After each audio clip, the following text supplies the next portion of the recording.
Hey, Sangriaz from the Levels here with the new content on our channel, and this is Sangria's podcast basically. So I'm just gonna talk about the games that's released in the last week, including title updates and DLCs, and the games that is coming out this week that I'm looking forward to. For this first episode, I'm gonna do the last week, and in the future, I'll start to cover more stuff in the upcoming section. Uh, the reason I want to try this is I don't know how long I can keep up, but the current living situation that I'm in is very difficult to find time and space to actually record. It's kind of loud in this area, and I have a 3-year-old boy that wants to constantly want to play with me, so it's really difficult to find that time, and I can't really go to another place to record. It's renting space is not easy and it's cost money, so that's another issue. But I'm gonna try to find the time, maybe like 30 minutes each week to do this. And I know a lot of you have asked me to do more voiceovers in our videos, and just letting you know, it's not something that I can do. If I find the time, if I find the right, setting, then I'll try to do some audio, even if it's like maybe first 3 minutes of the video or whatever. I'll try, but it's just letting you know, it's not easy, and hopefully this podcast will kind of fill that gap. And I'm always kind of nervous on mic, and I don't know. When I listen back to my own voice, I'm like embarrassed. It doesn't sound that great, so I'm thankful that people want to listen to me and wanna hear what I wanna say. So let's see how this goes. Let me know, like your feedback, what you wanna hear from me, like what you want me to cover, that kind of things, and like if you want me to more achievement focused. This is like our channel, as you know, or do you want me to be more just talking about the games in general? Whatever, any feedback, I'm appreciative. Any constructive feedback, any positive feedback, like you love the show or whatever. Okay, so let's get started. Like as I said, I'm gonna cover last week's episode, which is February 4th to 10th, and first release came on the February 6th, which was the DLC for Atomic Heart, Trapped in Limbo. Atomic Heart is currently in Game Pass. It entered into Game Pass in February of last year, so there's some chance that it will leave this month. Don't know. Usually the games leave about 12 months. A lot of games do, so we'll see if it's on the leaving Game Pass list in the next the final end of February, like February 29th. This DLC does not add any achievements, but supposedly it takes like 10 hours to complete, so it's kind of meaty story DLC, it looks like. I tried playing Atomic Heart a little bit, but unfortunately, soon after the release of the game, some achievements broke, and then when they fixed it, another achievement broke, and then I kind of like lost steam and didn't want to play it. It gave a lot of Bioshock vibes, so I really want to get to it because Bioshock is my favorite game of the 360 era. So I really did want to try this game. Just I kind of lose motivation when I know it's not possible to complete the game. Like if it's too difficult to complete the game, I'm okay to try it. But if it's just not possible, I kind of lose that motivation. Alright, so that was the only DLC or update of last week, and everything else is a full game. Okay. Alisa Developer's Cut. I don't know much about this game. I think it's a adventure game. It takes 12 hours to finish once, but there's 3 different endings, and you gotta go through New Game Plus. So I expect the completion to be around 25 hours. Nobody has actually completed according to true achievements at the time of this recording, so that's just my guess on the hours. The next one is City Hunter and the Curse of the Mayan. This one also no one has completed it yet. I don't know if it's bugged or people just haven't figured it out because all the achievements are kind of like quotations from movies or other games like parodies and stuff. So it's kind of difficult to actually figure out what you need to do to get these things done. But if if it is possible to complete, given based on other people's time and other estimates that I've seen, I think 12 to 15 hours to complete this. This is like a old school platformer game. It looks pretty fun. I really enjoy 2D platforming games. AeternoBlade II Infinity.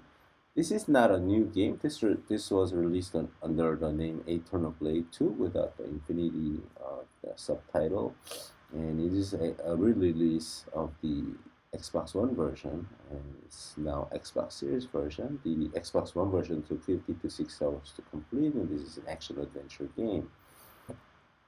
Another kind of re-release is SpongeBob SquarePants Battle for Bikini Bottom Rehydrated. This is the remaster remake of the game SpongeBob SquarePants Battle for Bikini Bottom, released on PlayStation 1 or 2. I think it's PlayStation 2.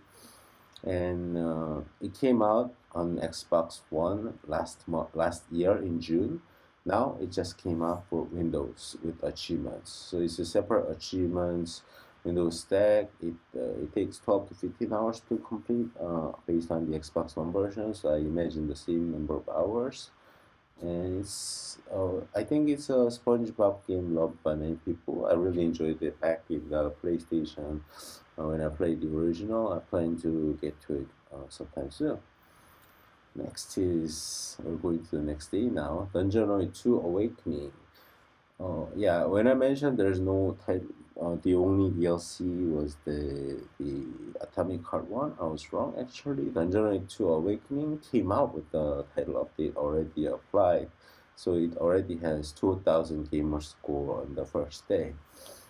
So it takes about 2 to 3 hours to complete this game. As I mentioned, it already has 2,000 gamer score. It's a dungeon, like a shmup with Ikonei. Think of the Breakout. Think of that. And you play the, you gotta use the ball to break blocks, get power ups, and then beat the enemies and stuff. There's a boss fight at the end of the level. There's 6 levels in the adventure mode. It's a pretty challenging game, but I have a guide on our channel and give some tips, so hopefully you can get through it. And I find it pretty fun. Originally it's supposed to be harder, so I don't know. And in July, I think it'll get another update. So for 3,000 gamer score, so not bad for 3,000 gamer score. And if you're finding the game too difficult, about 1,500 gamer score is like just playing, and you just keep playing and you get it. You don't really have to beat the levels or anything. So if you're okay with that, like if you don't care about the 100% completion, you want like 1,400, 1,500 gamer score in like an hour or so, that's another way to go. Okay, next one.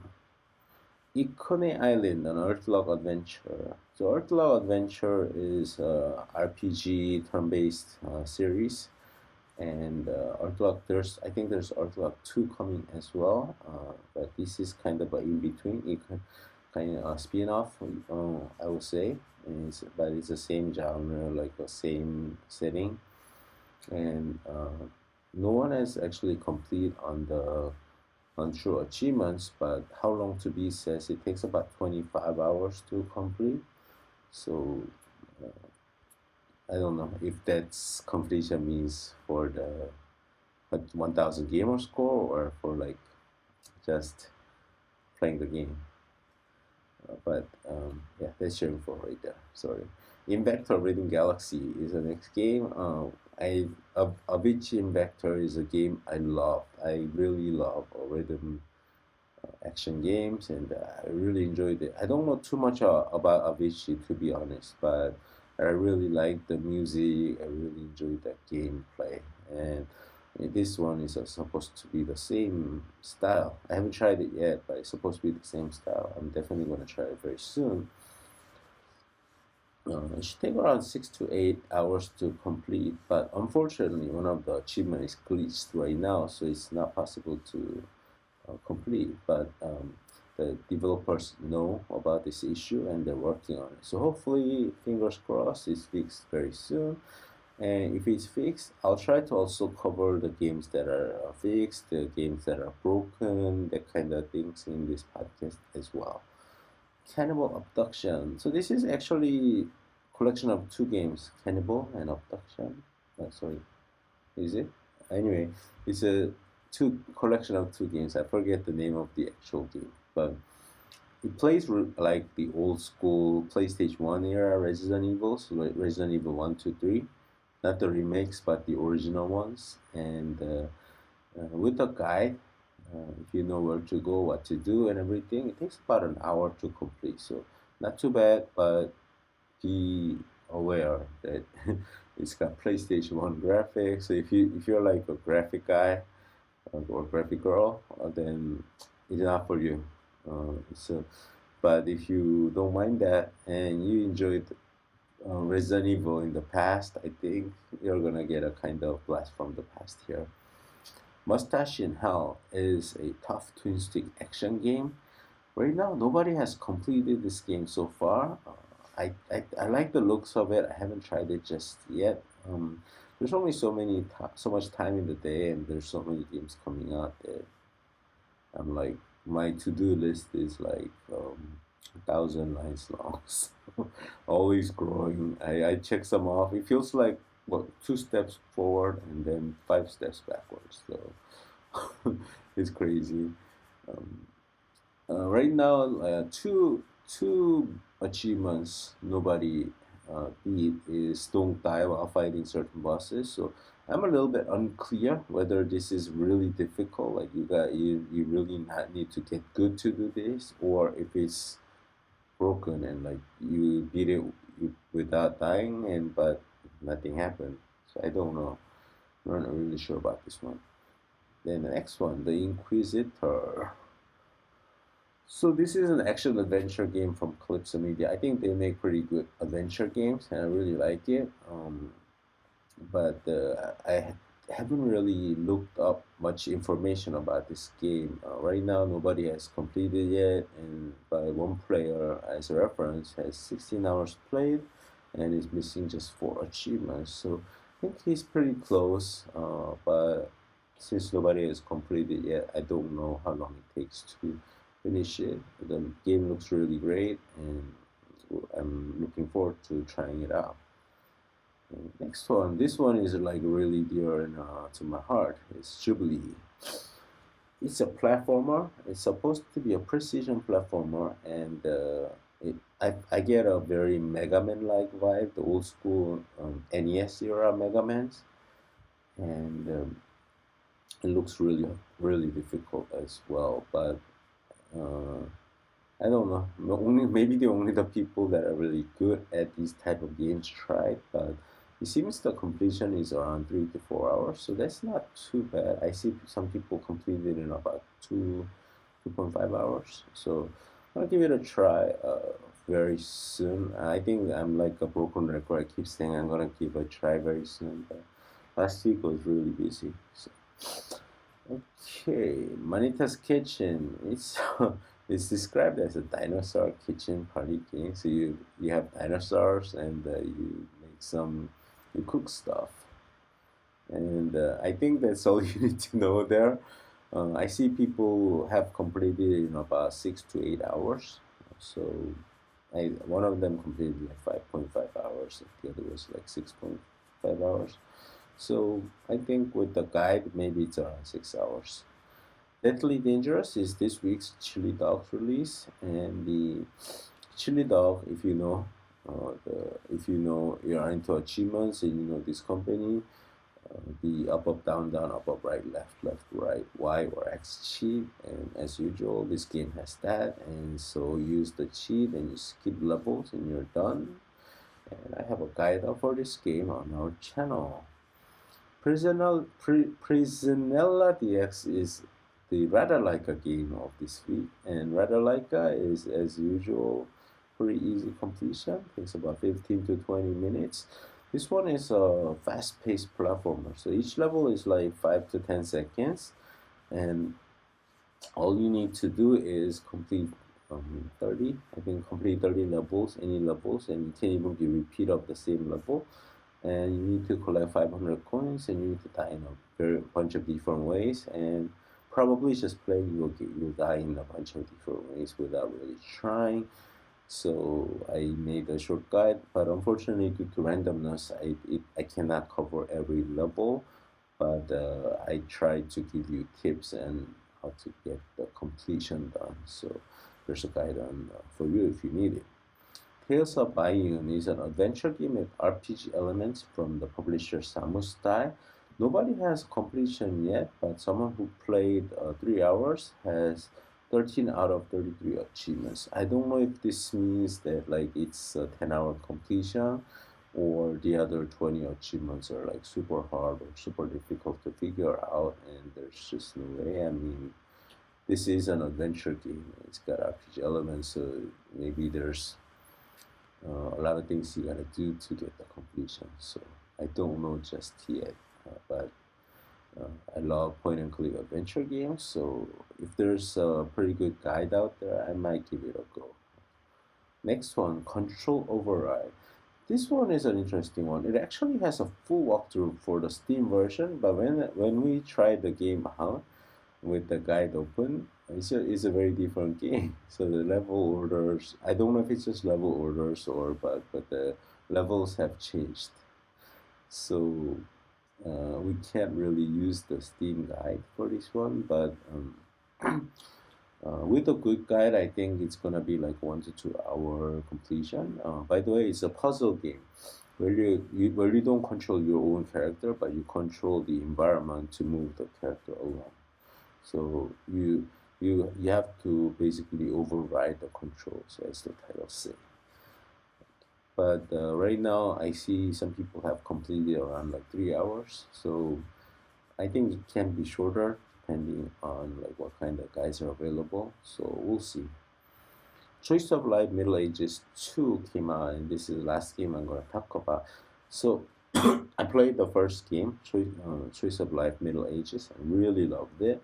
So it's kind of a visual novel with choose your own adventure kind of thing, and then at the end your choice, ends up being like what you become, right?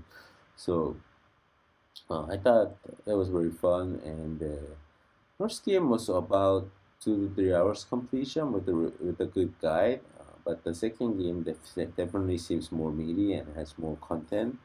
How long to be says it takes about 2 hours to go through the story once. I assume that's like without skipping the dialogues and just like reading them all and stuff. But probably I would say this is like a 5 to 6 hour completion. Right now nobody has a completion, so I don't know the exact estimate. But that's, if I have to guess, I think that's how long it takes.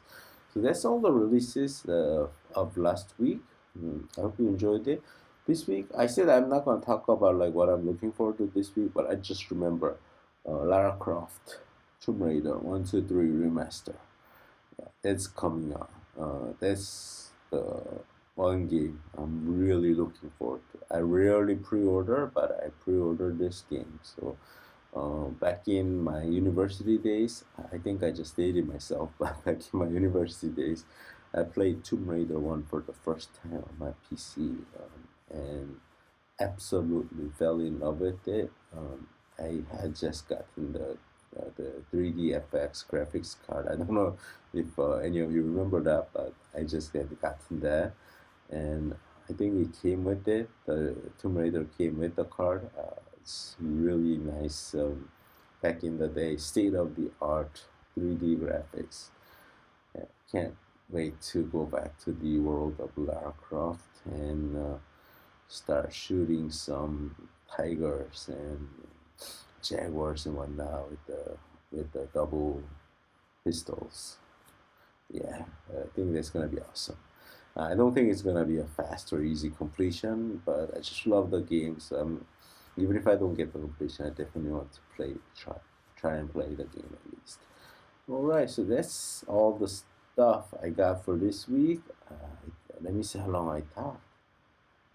I think I talked like 20, more than 20 minutes right now. Okay, a pretty lengthy podcast for episode one. The length will definitely depend on how many games have come out, how many games I'm looking forward to, and how much I talk. So thanks for listening. Subscribe to our channel, like this video, and comment. Definitely your feedback is very welcome. And I'll see you again next week. Thank you.